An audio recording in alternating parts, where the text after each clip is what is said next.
Did you ever watch a news segment and they're interviewing somebody who is an authority on some topic and wondered, how did they get in that position? How did they get that phone call to appear on camera and speak to the news of the day?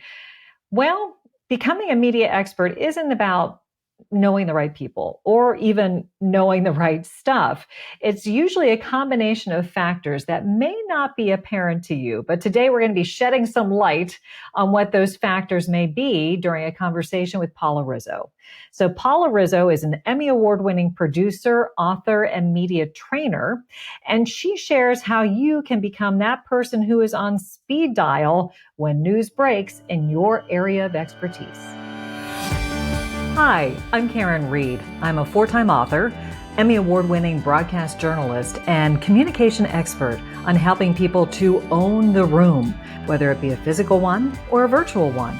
Welcome to Speaker Dynamics. Paula Rizzo, thank you so much for being here today. Oh, thank you for having me. I'm so excited to chat. Well, I'm especially excited because I do have a lot of people who will come to me and they're like, Karin, I see all these people who are like on, CNN and Fox and, NBC, and they're these seemingly go-to media experts. They're always speaking about the news of the day. I would love to be one of them. Do you know how that can happen? I'm like, well, I was on TV for a long time, but I'm not exactly sure how that happens. But you do.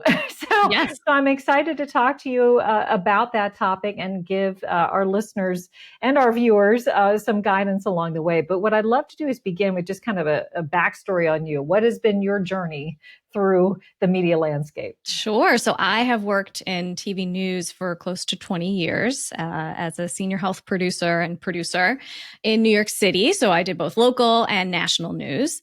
And, my itch was to get really great guests and, people to put on air. So that's what I would do. And then I wrote 2 books, Listful Thinking and Listful Living. So then, the tables twisted a little. It's sort of like, oh, I used to be out looking for somebody to interview and then I became the interviewee.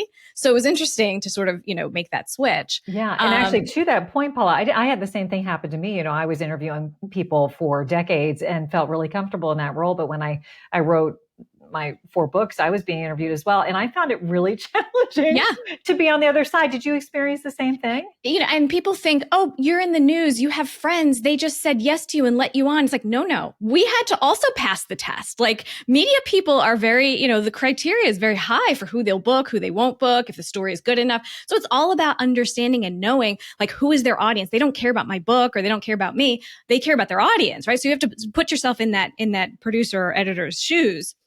So it was nice to have that perspective, but it wasn't easy. It was definitely hard. Yeah. And I found that as I did not start by writing a book. I started by writing a blog. So I wrote a blog, listproducer.com, about list making and productivity tips that I had learned as a TV producer through all the years, right? And I knew if I don't get media for myself, I will not be looked at as an expert and it will be difficult to get a book deal. So I started to pitch myself. I started to write a blog. I started to put content out there. I started to do all of this.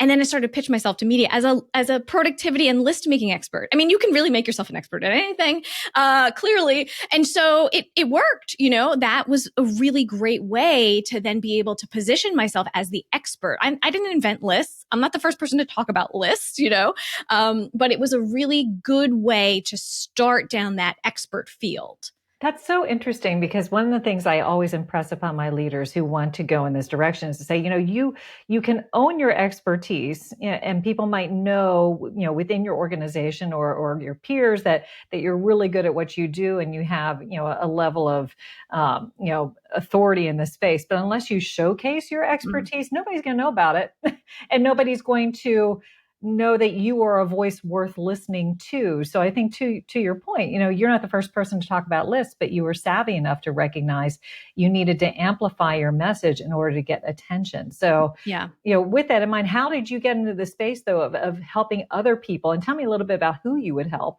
to become that go-to media expert.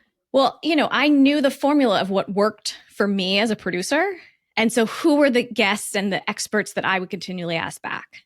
And I thought, okay, that's the type of guest I'd want to be, and the formula really is someone who is great on camera, makes it easy, is flexible, makes my life, easy, comes up with things that they know my audience would love.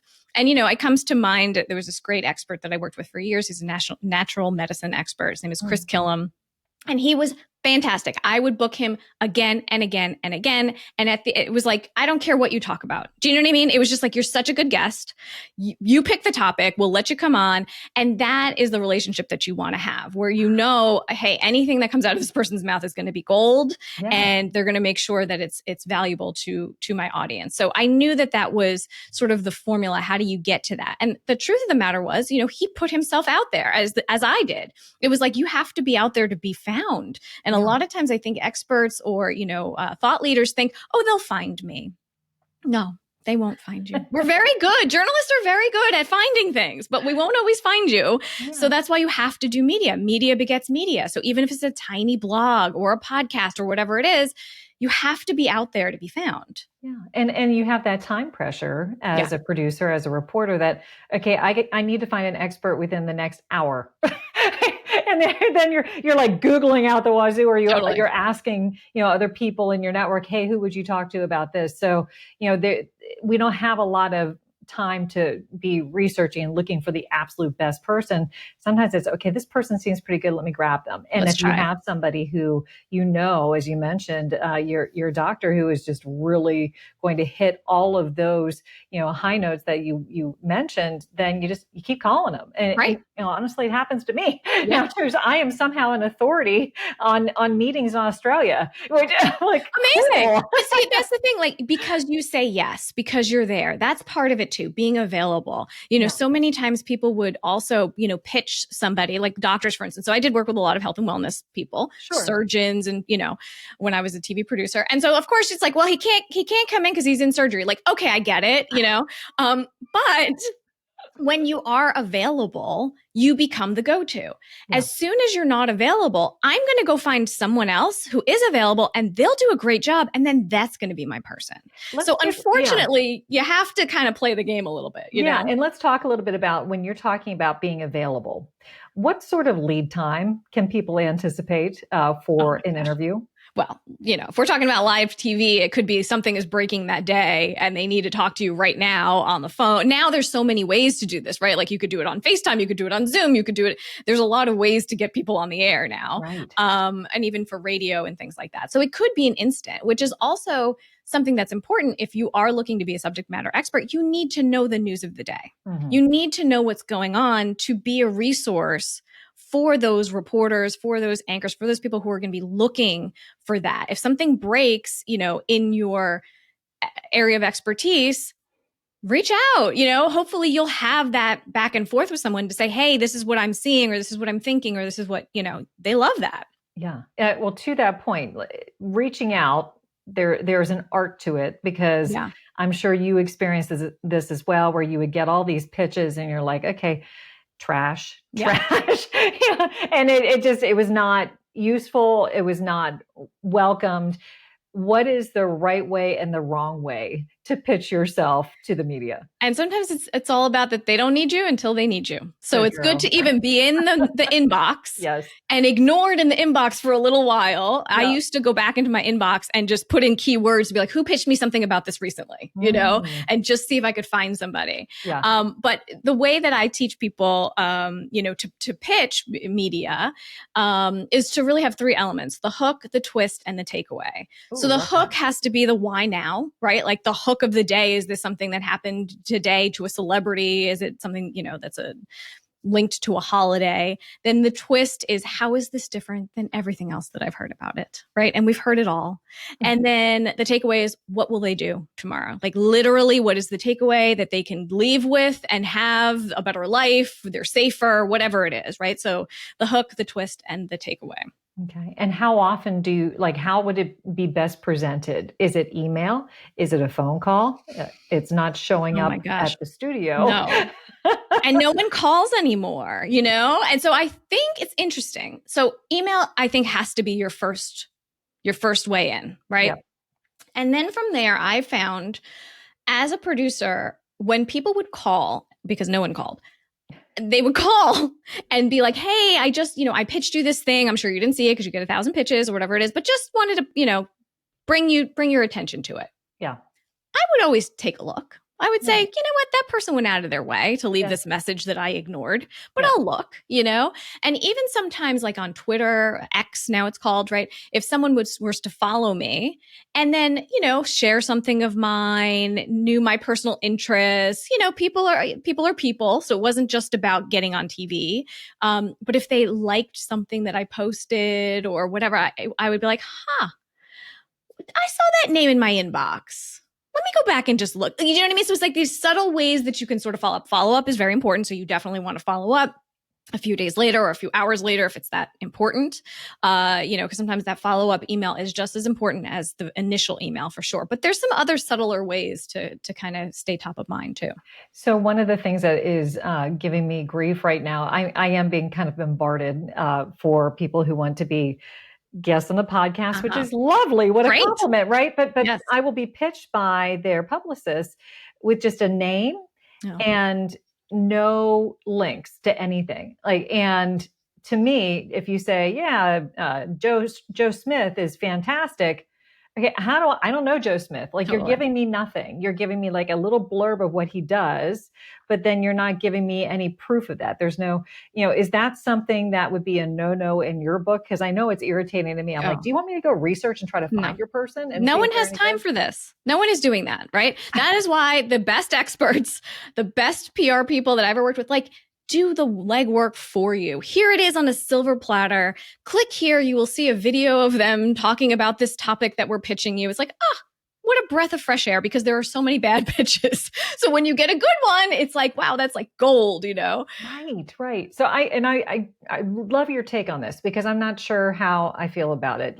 Do you feel that the best pitches are those that are done by the person themselves or by a publicist?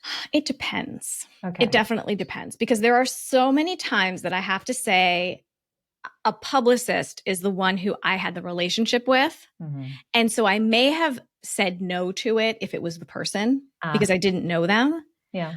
But I was like, this happened more than once. And I would say I'm good. And then the publicist would say, but could you just give it one more look?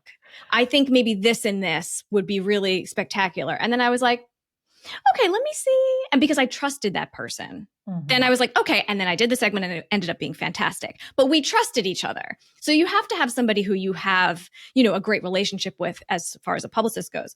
At the same time, I have pitched myself as an expert without a publicist many times and been successful at it because I'm looking to give that producer or editor what they're looking for, right? What their audience wants, what I know that they need. So it does depend, right? But either way, I think it can work. Let's talk about knowing what they need. What do you suggest to your clients? And you're working with authors, entrepreneurs, other experts in their field. Is that correct? Sure. Mm-hmm. Yeah. And what do you tell them they need to do to kind of position themselves? You have to watch the show. You have to listen to the show. I can't tell you how many times people say, "Oh, I want to be on XYZ show." Oh yeah, have you watched it? Do you know if they do segments like the one that you want to do? Yeah. They don't even do those segments, right? When was the last time they talked about that topic? They didn't. So you really need to watch the show, specifically watch the commercials, because if you watch the commercials, you will know what the advertisers are spending money on. They know exactly who is watching at that time. They're not spending big bucks on just guessing. They know that if, it's whatever, a morning show, they know who's watching the morning show. And those ads will dictate that, will show who it is. Same thing with a magazine. You look through those magazines, you know the demographic, you know the age, you could be sort of figure that out.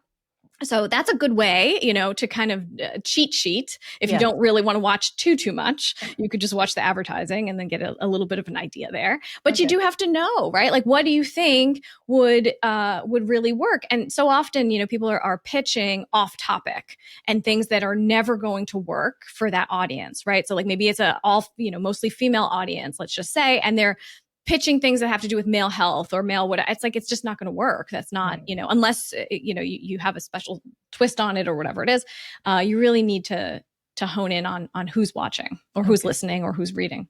Yeah, that's awesome. So you mentioned the doctor who you called back over and over and over again because they were just like on camera gold. Are there people who you had on and thought, oh no, not again, and why? Yes. Oh, it happened, not often, but it happened where I actually would, you do a pre-interview beforehand. And when I was a producer, we weren't doing Zoom interviews beforehand. We weren't doing, it was phone calls. It was like talking to them on the phone, asking them questions, trying to see like, okay, if I ask you this question and you don't know the answer to it, how are you going to respond? So that if I put you in a live environment, I know you'll be able to handle it. And not everyone could. Right. I literally had people say, well, I don't know, but I'll find out. And I was like, wrong answer. Like I will, right, exactly. Look at you, right? I was like, the worst. And I remember going back to that PR person who I'm friends with still to this day. And I was like, that one answer alone, I said, you need to tell her she needs to come up with something, but not that, right?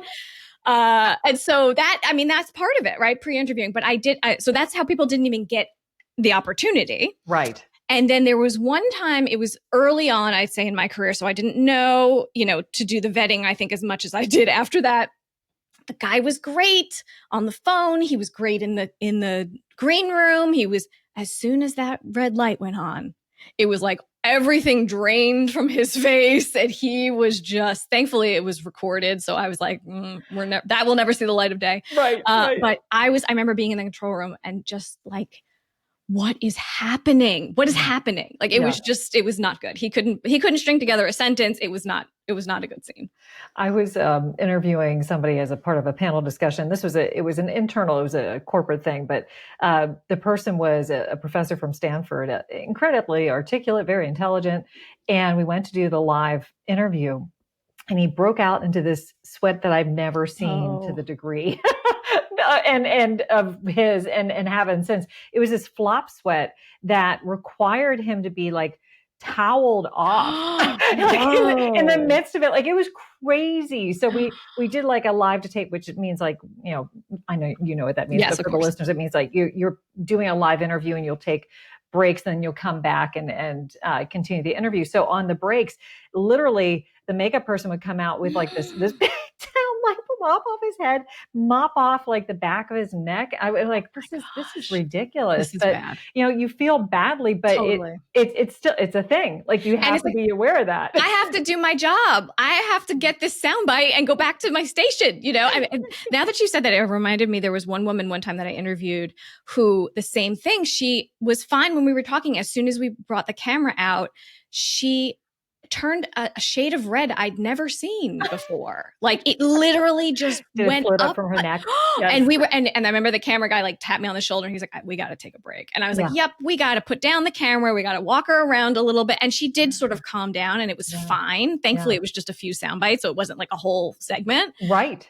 But I never called her again. I never went back. So, and let's drill down a little bit on that idea of being, good on camera, because that might be confusing to some folks. What do you mean by that, being good on camera? So someone who knows what they're talking about, right? They're an expert in their field, of course, right. But they're able to articulate it in a very clear and concise way, and in a way that makes it accessible for the audience. So a lot of times I would interview scientists and doctors and, people who were the smartest one in the room. Like, we get it.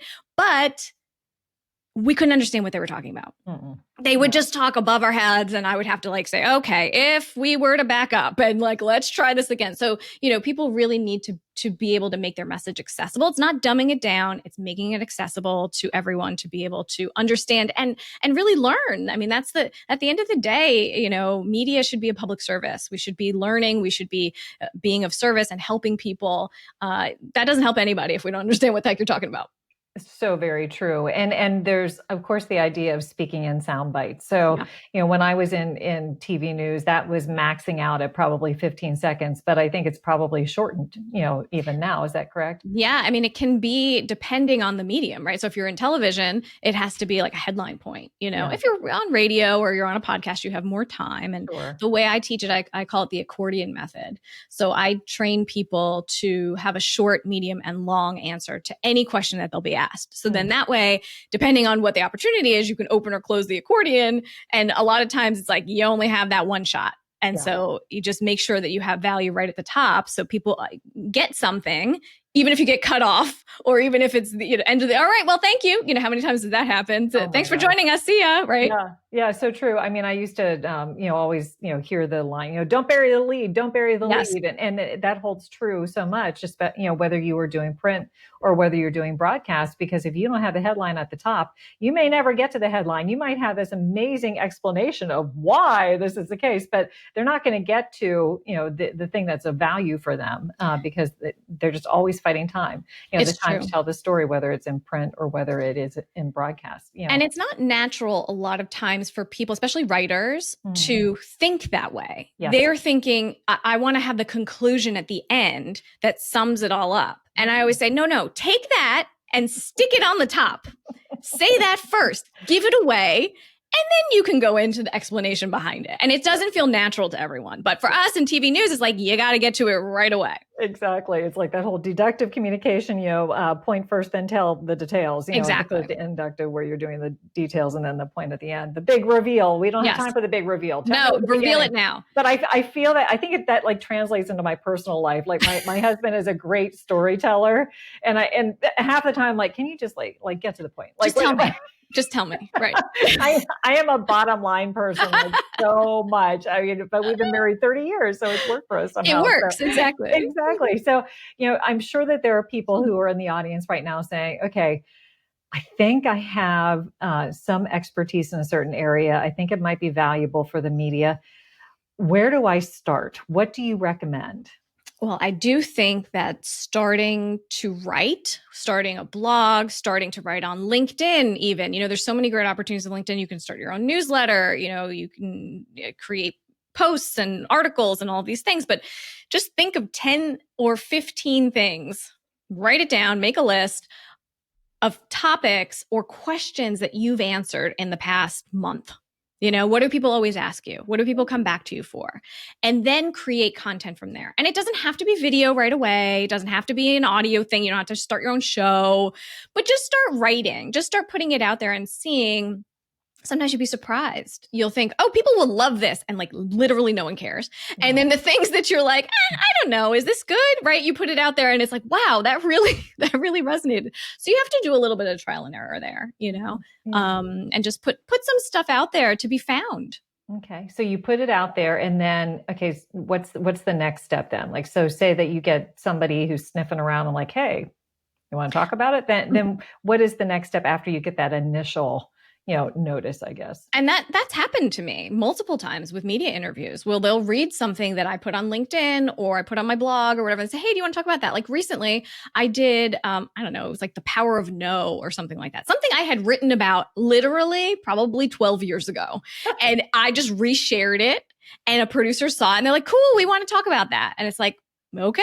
We'll just bring it up from the archives and talk about that, So it's like you can always sort of give new life to these things, but it can happen that way, If you're putting yourself out as a thought leader, remember, producers and editors, what is their job? To find people to talk about things, right? To find the best experts. So you need to be in that circle.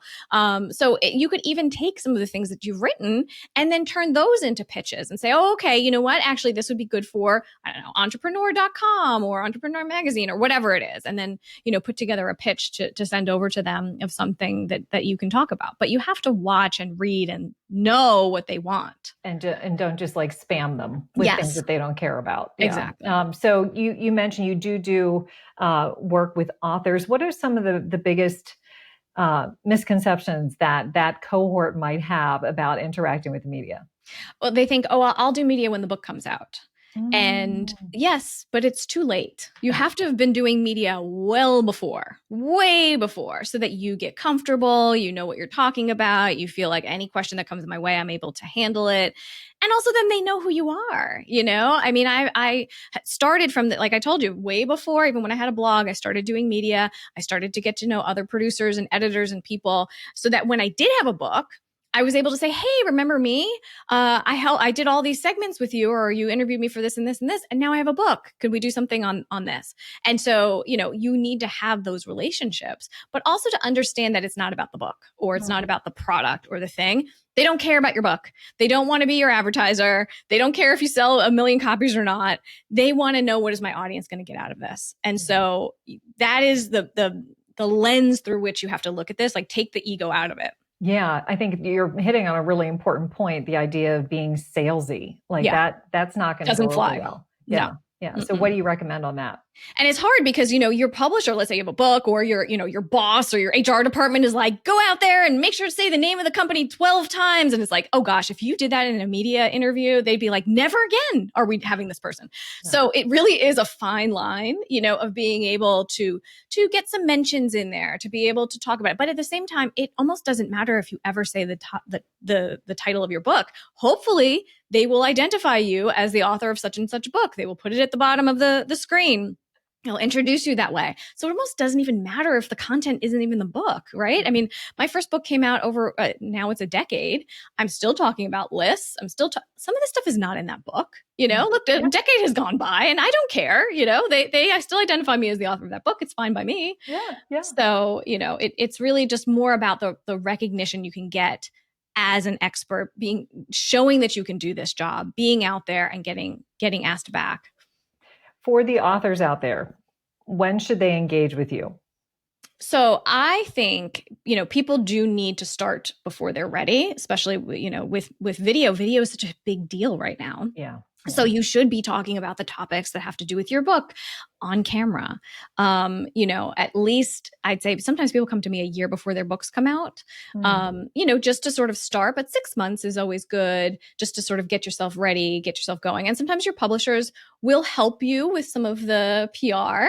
But the truth of the matter is that they will do what they do, and then off you go. They will let you leave. They have birthed the book with you, whether it's self-published or traditionally published. And then guess what? You have this beautiful new book for the rest of your life that you get to just continue to promote, right? And as I said, I mean, I have done it for the past, you know, over a decade of doing this, but it's because I'm doing it. No one else will do it for you. You really have to love that book. That is so true. And yeah, I think all of my author friends have said the same thing. Yeah, you might get some support, but really, primarily, you're the one who is out there speaking on behalf of it and trying to garner that attention. And that is very, very true. But it's also super helpful to have somebody like you in your corner to help you to know what to do strategically so that your efforts actually pay off. So yeah, afterwards, because the launch gets so much attention, and then it's like, well, now what? How do you keep going after that? Like, it's exciting, but then what do you do? Absolutely. So this has been incredibly helpful. I'm sure that those who are listening and watching have gotten so much out of it. You've taught me things as well. But I want to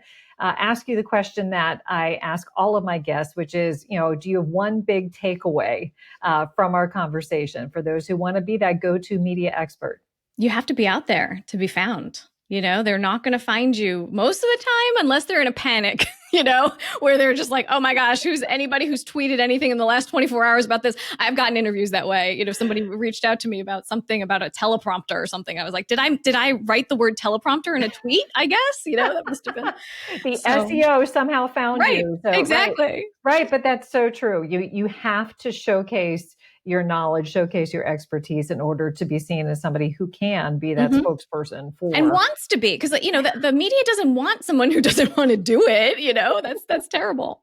That is so true. Paula, thank you so much for sharing all of this with me and with our viewers and listeners today. Super helpful advice. My pleasure. Thank you. As you heard in our conversation, Paula does a lot of work with authors, and she has a bunch of resources for those who are just getting ready to go on to a book tour or getting ready for a book launch. For our bonus content this week, we are going to highlight one of those resources. So if you go to speakerdynamics.com/bonus content, you can get access to her 10 media questions every author needs to answer. So certainly if you are an author listening to this, watching this episode, it's a resource that you want to tap into, and it can be really helpful so that you can have a successful book launch. So if you are interested, go to speakerdynamics.com/bonus content to get access to that great resource from Paula Rizzo. I want to thank all of you for listening to this episode. If you are finding value in it and you think others might as well, please be sure to pass it along. Another way that you can help us out is by liking it or subscribing to us so that you don't miss any episode. But thank you for listening to this episode, everyone. Until next time.